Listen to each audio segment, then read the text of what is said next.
सो अब हमारे पास case number third है व्हेन ऑब्जेक्ट इज एट सी। तो पहले हम ड्रॉ करेंगे यहाँ पे कॉनकेव मिरर। सो ये हमारे पास है एक कॉनकेव मिरर। सो ये है हमारे पास principal axis and this is the pole. So ये हमारे पास है फोकस और ये है हमारे पास centre of curvature. So when object is at C, so जब हमारे पास ऑब्जेक्ट सी के ऊपर होगा means centre of curvature. So this is, इसको हम यहाँ पे रिप्रेजेंट करेंगे, A B is the object.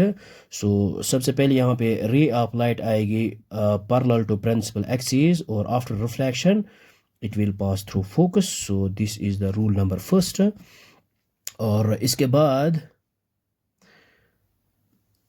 बाद हम यहाँ पे क्या करेंगे, सेकेंड रे ऑफ लाइट जो है इसको हम पास कराएंगे फोकस से। So after reflection it will parallel to it becomes parallel to principal axis और this is the rule number second।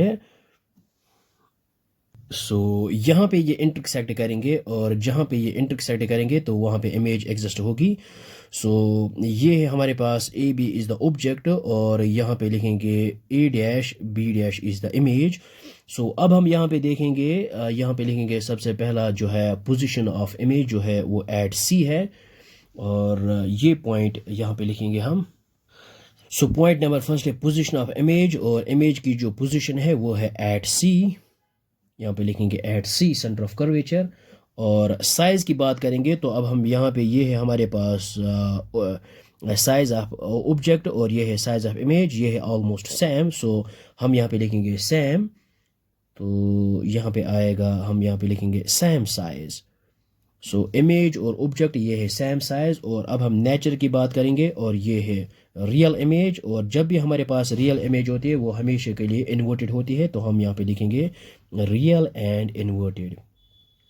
सो अब आपने ये याद रखना है कि जब हमारे पास object at centre of curvature पे होगा तो ये जो इमेज है वो इमेज भी बन जाएगी सेंटर ऑफ कर्वेचर के ऊपर, और लेकिन बन जाएगा रियल एंड इन्वर्टेड।